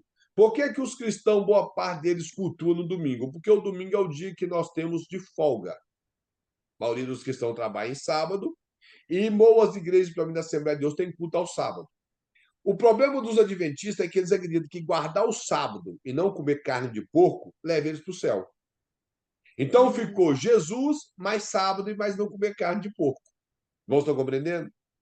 E nós não precisamos de acrescentar nada, porque o sacrifício de Cristo foi perfeito. Por exemplo, se eu acredito que Morte de Cristo, mais dízimo me leva para o céu. Eu sou herético e eu não vou entrar no céu. Se eu acredito, dízimo, ou melhor, Cristo, mais não cortar cabelo, eu não entro no céu. Cristo, mas eu não usar barba, o céu não é meu. É. O céu é dado àqueles que aceitam a graça de Deus. Ele foi alcançado pela graça. Porque a salvação é ato de justificação, santificação e glorificação. Não são regras que nos levam para o céu. Os adventistas deixaram de ser salvos pelo fato de eles acreditar que guardar o sábado leva para o céu. E eles acreditar que todo o povo que não guarda sábado não é igreja verdadeira. Mas o assembleano guarda o domingo, não é porque que Jesus ressuscitou no domingo, não? Não é por Eu, causa disso, não? particularmente, não guardo domingo, eu guardo todos os dias. Não, Porque não é que a gente guardar o guarda, sábado, a gente separa para adorar a Deus no sim. domingo, vai para o templo. Porém, o domingo, nesse pensamento que a irmã está falando, seria um pensamento católico e reformado, que Uhum. foi uma reforma não reformada, uma reforma que abraçou o catolicismo romano pelo fato de Jesus ter ressuscitado no domingo, no primeiro dia da semana. Ah, tá. Qual o erro? A palavra sábado, Shabat, quer dizer descanso. Já Uhum. o domingo foi uma introdução no calendário pelo imperador chamado Domingos. Então, se torna algo religioso. Nós utilizamos o domingo porque, dentro do calendário que nós seguimos, o domingo se tornou um feriado dentro do calendário. E o sábado não é um feriado. Mas, por exemplo, os próprios judeus, como nós colocamos, na vida secular, os próprios judeus, os judeus ortodoxos, ou qualquer tipo de judeu, judaísmo, com exceção dos messiânicos e dos reformistas, eles acreditam que o sábado é algo entre Deus e os judeus. Quando o judeu ortodoxo, que é os do chapeuzinho, ou os ultra-ortodoxos, eles vê um cristão ou qualquer outra nação guardando o sábado, eles riem. Eles falam, que povo bobo. Porque o sábado é uma aliança de Deus para com os judeus. Por Uhum. exemplo, Deuteronômio, citando os 10 mandamentos, ele fala assim: lembra-te do dia de sábado para o santificar. Porque a nação de Israel trabalhou 430 anos aproximadamente no Egito. Uhum. Ali eles não tinham cultos devotos a Deus após eles serem subjugados pelo novo faraó que entrou ali. Então, todos os dias era dia de trabalho. Quando a nação de Israel saiu do Egito, é como se ele tivesse conquistado, em uma lei trabalhista, um dia de descanso. E como a palavra Shabat é a palavra hebraica para Palavra descanso, descanso. se deu no sétimo dia, eles chegaram à conclusão, através de uma teologia mosaica, no livro de Gênesis, que Deus criou o mundo em 7 dias, 6 dias, descansou no sétimo, que é o sétimo dia passando a contar do calendário que também foi criado no judaísmo, através do povo hebreu, criaram um calendário e se deu um dia de descanso. E o dia de descanso era para quê? Cultuar a Deus. Então, por exemplo, se eu cultuo a Deus terça, quinta, sábado e domingo, eu guardo 4 dias. Se eu posso cultuar a Deus só na quarta-feira, esse é o dia, o meu sétimo dia. O sábado, além de tudo, seria um símbolo do descanso eterno, conforme o escritor dos Hebreus fala. Ele fala que está nos reservado um descanso eterno. Que Uhum. Cristo cumpriu o Shabat. Cristo morreu, ressuscitou, trazendo descanso eterno para o povo dele. Então, o sábado é uma aliança de Deus para com os judeus naquela época. Se cumpriu em Cristo e ele conquistou o descanso eterno para a sua igreja.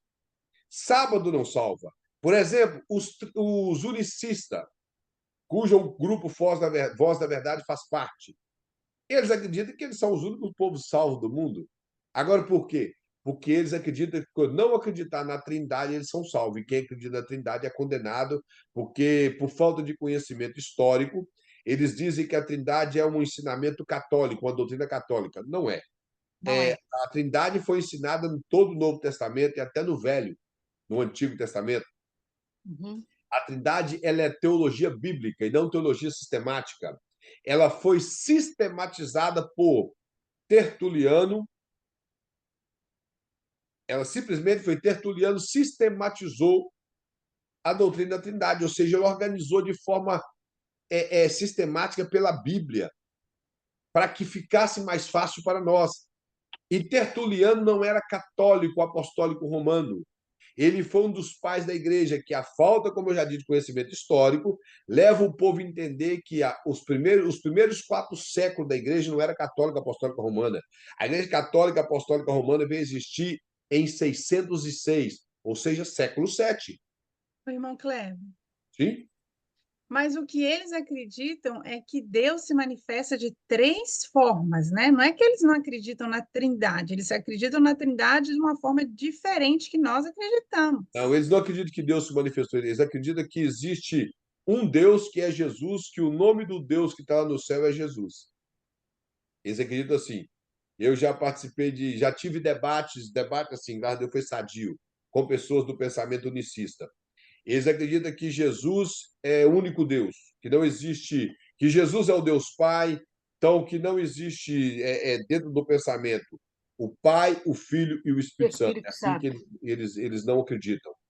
Eles acreditam, inclusive, eu já conversei uma vez com uma pessoa unicista, ele disse que o nome de Deus lá no céu é Jesus. Ah, Esse seria o nome de Deus. E o apóstolo Paulo, todas as saudações do apóstolo Paulo, que inclusive há até um questionamento, por que o apóstolo Paulo não fala tanto do Espírito Santo? Ele fala que eu vos saúdo através da graça de Deus Pai e de nosso Senhor Jesus Cristo. Então, ele faz a distinção de 2 pessoas. Então, nós entendemos que existe um Deus, essa é a crença nossa, que subsiste em 3 pessoas. Aí, como eu disse ontem até na pregação, como isso acontece, eu não sei. Eu Nem sei que ideia. acontece. E uma coisa que eu tiro por mim, se Deus ele é todo poderoso, ele pode subsistir em 3, em 10, em 50, em sim. 1000, É. em uma pessoa, ele é Deus. E ele pode tudo. Então, subsistir em 3 pessoas para um Deus que é todo poderoso, isso é nada. Isso não é Então, nada. quando a gente ora, por exemplo, nós oramos ao Pai em nome de Jesus, né? Essa é a forma correta, seria, né? Isso é uma Ou a forma de gente colocar pode orar assim. só para Jesus? Porque eu Olha, acho que João 16 fala isso, não é? João aham. 16, 22, João 16, Só que 20. ali Jesus estava na terra. Quando ele fala tudo que pedis ao Pai em meu nome, crendo Aham. recebereis. E Então, a a Bíblia forma fala. correta seria o quê? Orar a Deus em nome de Jesus ou eu posso orar só para Jesus? Oreva. Como que Olha, seria? eu particularmente, vamos então numa questão assim, a questão lógica. Eu vou perguntar: Jesus é Deus? É, O Espírito Santo é Deus? É, é, O Pai é Deus? é. é. Eles alguém maior do que alguém ali Não. entre eles? O irmão Kleber, o pastor Luiz Pré já falou sobre isso. A gente tem, por ética, orar pelo Pai, e o Filho e o Espírito Santo. Primeiro o Pai, Sim. porque são 3 são iguais, mas o Pai veio do Pai, o Pai Eu que concordo Jesus. que pode existir isso, mas de forma alguma eu vou desacreditar que Deus ouviu a oração de quem fala direto com Jesus. Não, não, houve. Eu sei que houve. Entendeu? Mas o pastor Luiz falou Porque que a pessoa ora quando eu não acho que não, sabe. não pode Quando, existir no meio do quando povo não cristão sabe. formalidade. Não, E ele falou que a formalidade. pessoa pode orar e pode também clamar pelo sangue de Jesus, é a pessoa que não sabe, aí Deus a entende, mas a gente que está estudando, a gente está sabendo, mas não tem problema. Mas ele Sim, falou que eu particularmente acredito nisso, porque é, a oração no Antigo Testamento nós vemos muito eles invocando o Pai nome nosso que de está no Deus. céu. E a invocação do nome de Deus no Antigo Testamento, não sei se os irmãos já repararam, eles costumam dizer a palavra lá nem é a palavra que é o nome realmente de Deus, que é o tetagrama. Eles usam a palavra Elohim, que é, É, por exemplo, Elohim Avraham, Elohim Isaac, Elohim Yaakov. Eles nunca falaram Deus Pai, eles sempre utilizaram Deus de Abraão, de Isaac, de Jacó, ou Deus de alguém, mas porque era uma forma, era algo formal deles. Não que fosse formalidade, religiosidade. Era o estilo de oração. Jesus ele vai além, como a irmã citou. Quando ele fala que nós devemos orar a Deus, chamando ele de Pai, Pai Nosso, é uma uhum, intimidade além do que foi ensinado no Velho Testamento. Porque como os judeus tinham medo de falar o nome de Deus, até se perdeu e acabou sendo abreviado em um tetragrama, Jesus vai além, ele diz que nós devemos chamar Deus de Pai, Pai Sim, Nosso. Só Pai que Nosso. ele manda nós chamarmos Deus de Pai com reverência, quando ele fala que está no céu e santificado seja o seu nome. A intimidade que nós temos com Deus não pode fazer-nos banalizar a glória e a santidade de Deus. Não pode Exato. existir esse negócio de ficar chamando Deus de qualquer coisa, igual alguns aí acham É, que é assim, ó, com Deus. Chama Deus de você, chama é, Deus de sei lá mais o quê. Deus, ele que é seu continua sendo lugar. o Senhor É, dos senhores. Então, há uma reverência. Eu, particularmente, eu oro dentro desse padrão. Pai, em nome de Cristo, crendo que o Espírito Santo intercede. Mas eu acredito que a pessoa pode orar sem essas formalidades. Não que isso seja uma formalidade, estou dizendo no sentido que nós não podemos querer forçar. Porque a chamada oração do Pai Nosso, que é uma criação católica, que na verdade ali o termo é oração modelo. O que é a oração modelo? Ela é uma oração que ela designa que ela começa orando a divindade maior. é, Ali Cristo estava ensinando, então Cristo era subalterno ao Pai estando na terra, orando a única divindade verdadeira que é Deus, reconhecendo que ele é santo, uhum, depois reconhecendo que ele tem domínio, quando fala, venha a nós o teu reino, reino quer dizer domínio. Aí uma coisa interessante que ele fala, tanto no céu como na terra, ou seja, do mesmo jeito que Deus governa o céu, que todas as miríades de anjo está debaixo do seu domínio, nenhum deles questiona o domínio de Deus, tem que ser da mesma. Imagina Deus chamando Gabriel e falando, vou não, não existe isso. é, Então, do mesmo jeito, tem que ser conosco aqui na terra. Por isso que ele fala, tanto no verdade. céu como na terra. Aí ele fala da petição, pão nosso de cada dia nos dá hoje, ou seja, o cuidado cotidiano. Uhum, O nosso cada dia nos dá hoje, não nos deixe cair em tentação, ou seja, a palavra tentação ali, e fala livros do mal, é não deixar com que o diabo, que a palavra mal ali tem relacionado com o diabo, venha nos afligir de maneira que venhamos a ceder essa tentação. É que essa tentação não venha nos induzir ao erro. Então ele fala, livra-nos do mal, livra-nos do maligno, porque teu é o reino, o poder e a glória. Alguns falam que isso foi acrescentado, não me importa se foi acrescentado. Alguns manuscritos existem. Então mostra que Deus, quando nós oramos dessa forma que Cristo ensinou, é uma oração de reconhecimento que esse tipo de coisa tem que compor a nossa oração. Reconhecimento da grandeza de Deus, reconhecimento do domínio de Deus, é. as nossas Espírito petições. Santo. Isso. Que uma oração ela não é composta só de petição, ela é composta de Adoração também. glorificação, É, petição, petição. penitência, invoca um arrependimento que ele é condicional, quem não perdoa não é perdoado. É, Então, isso é que a oração modelo quer representar. Ela não pode se tornar uma reza, ela tem que se tornar algo que a liberdade, se nós temos liberdade em adorar, e adorar é uma forma de orar, uhum, nós temos liberdade de expressar para Cristo, para o Espírito Santo, para verdade. Deus Pai. Eu acredito que temos essa liberdade, porque é Deus. Deus. E nós entendemos sim a função de cada um deles, entendemos isso teologicamente, é claro que não entendemos na íntegra, mas entendemos teologicamente. Eu oro dessa maneira, irmão, dessa maneira bíblica. Pai, Cristo em nome dele e crendo na intercessão do Espírito Santo. Mas uma coisa é, Deus ele age da maneira que ele quer. E todos são ouvidos por ele, independente da maneira que ora, e sim É, da exato, posição que ele está orando. verdade. Posição da alma, e não posição do corpo.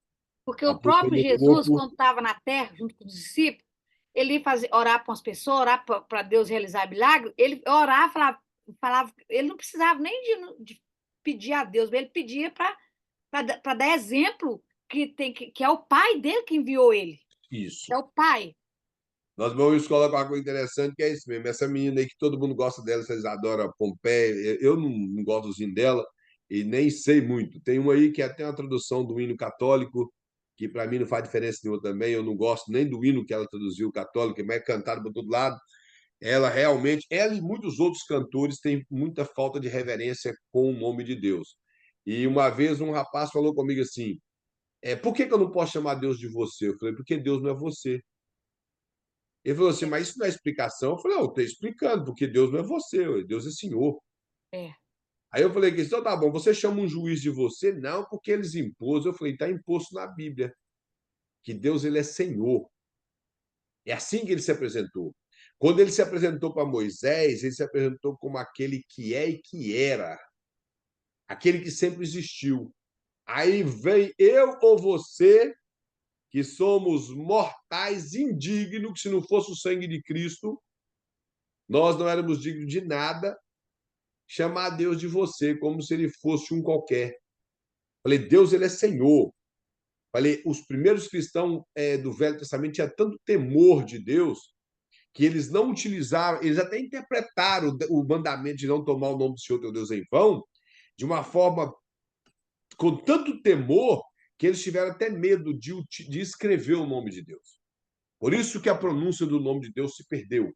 Dizem que existe alguns judeus que sabem a pronúncia real do nome de Deus. Alguns acreditam ser Javé ou Yahweh, não sabemos. No inglês, eles traduzem como a pronúncia até de Yahweh. Então, pode ser isso ou não. O termo Jeová é um termo grego, meio judaizado, mas não é a tradução correta do nome de Deus. Isso foi alguns acréscimos de algumas letras dentro do texto massorético para tentar fazer a pronúncia do nome de Deus. Os judeus não aceitam o termo Jeová de forma alguma. É um termo grego. Por isso que não existe Jeová Rafá, Jeová Tzidkenu, Jeová Jiré, Jeová Savaot. Não existe esse termo. Existe Adonai Tsavaot, Adonai Rafá, Adonai Jiré. É o termo que está na Bíblia hebraica. Jeová não está na Bíblia. Não está na Bíblia. Opa! Então, Jeová Jiré, como os hinos são cantados aí, eu não consigo entender, mistura de grego com hebraico. Mas não há problema, teologicamente não está errado, mas as pronúncias não são verdadeiras. E essa falta, irmão, de reverência com o nome de Deus é que não pode acontecer. A maneira que nós apresentamos para Deus tem que ser a nossa postura interior. Isso que vai fazer que sejamos ouvidos pelo Senhor. Nosso tempo já se findou. Paramos aqui, então, na página de número 8. Iríamos adentrar aqui a respeito da perspectiva do Antigo Testamento em relação aos fundamentos da educação cristã. Na próxima aula estaremos abordando a respeito desse assunto. Eu vou fazer a chamada. Irmão Kleber da Silva, irmão Jonathan, irmão Wilson Fernandes, irmã Darlete, Presente. irmã Eni, irmão Elton, irmã Meire. Então, irmãos, nós vamos ficar por aqui. Eu acredito que os irmãos viram as postagens do pastor. Ele postou no grupo um slide para os irmãos. Revisa esse slide em casa, ele vai ajudar bastante no que está na apostila, bem resumido. E também ele postou as respostas do gabarito, dos exercícios. Ele colocou o gabarito de exercício e os irmãos estudem o gabarito que até está escrito na prova. É de lá que vai tirar a prova. Então, ele deixou claro que essa matéria é prova e na nossa sexta aula estaremos aplicando a prova para os irmãos. Nós vamos ficar por aqui, agradecendo ao senhor. Gostaria de pedir ao nosso irmão Kleber Xará para estar orando, agradecendo a Deus. E todos depois estejam despedidos na paz do Senhor Jesus Cristo. Pai, te louvamos, te agradecemos, Senhor Jesus. Muito obrigado, Senhor, por essa aula maravilhosa. Que o Senhor continua, Pai, abençoando a vida do pastor Kleber, do pastor Luiz Prestes, ó Pai, que se dispôs, ó Deus querido, a dar esse ensinamento para nós. Continua abençoando também, ó Deus querido, cada aluno, cada participante, Senhor, em nome de Jesus. Em nome de Jesus, ó Pai, te pedimos que a tua graça repouse sobre nossos corações. Senhor, que o Senhor venha despedir cada um, que nós possamos deitar em paz, dormir em segurança, ó Pai querido.